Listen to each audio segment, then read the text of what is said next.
your community and brutalize you. You selling crack that's going to go in his war chest that he's going to use against you. But you mad.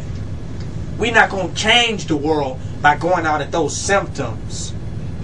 Because while we are healing the symptoms, they still going back and ingesting the cancer. We need a strategy that's going to go at the cancer. And that's challenging a person to change. And even if we create change by going at the cancer, it's only going to be temporary. It ain't until you get to the root of what's causing the cancer will it be permanent. So if we want permanent transformation, we must have a more radical challenge to the problem. That means it must challenge the individual more radically.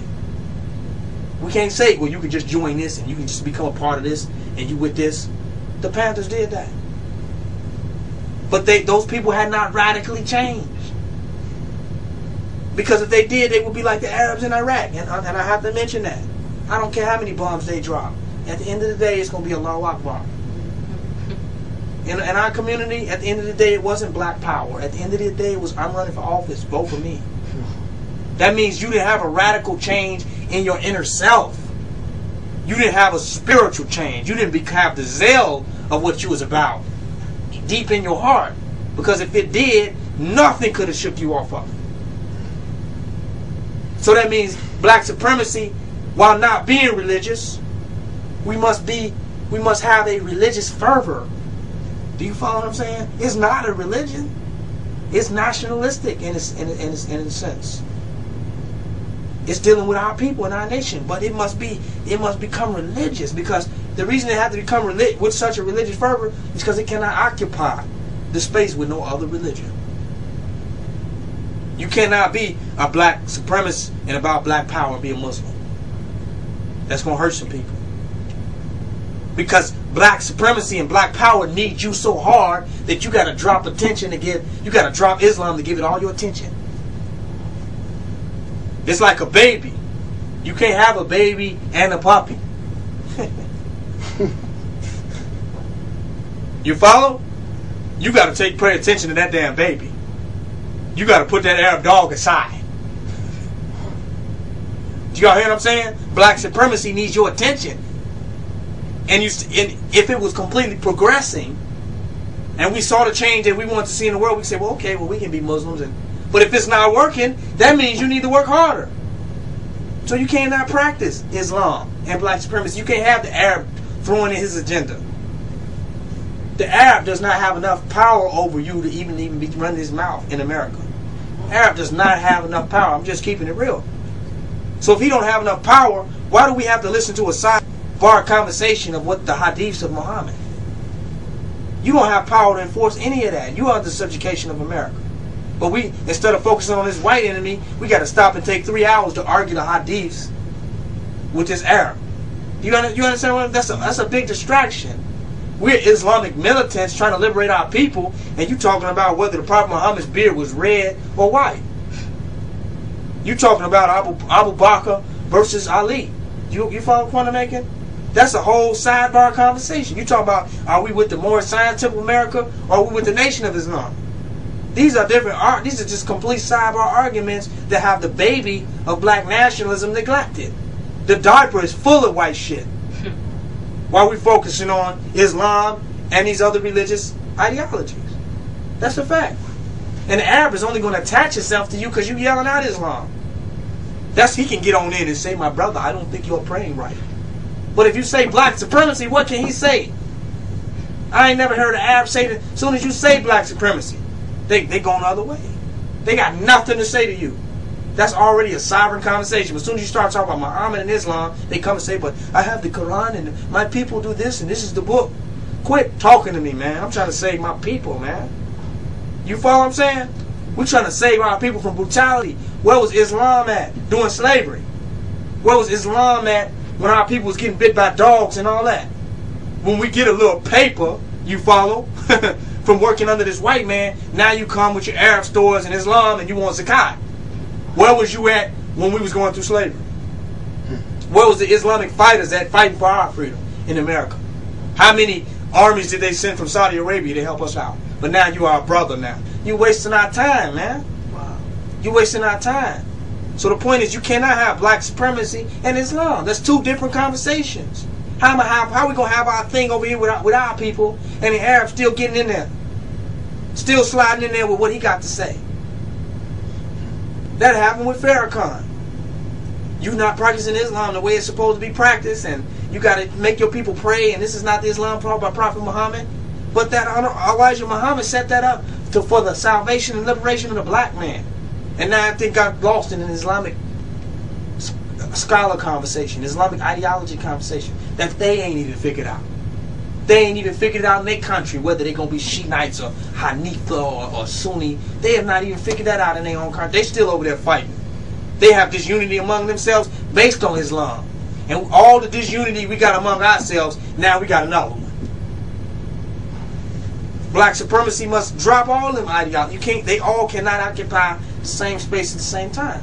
But does that mean because of your different religious affiliation, you cannot be of some contribution to the people? No. No matter what your religion is, you can help the people. You can be of some benefit to the people. But you're not making you're not going to make a radical paradigm shift if you can contract it out with all these other different entities before you even get to the real battle. The real battle is us and this white supremacy.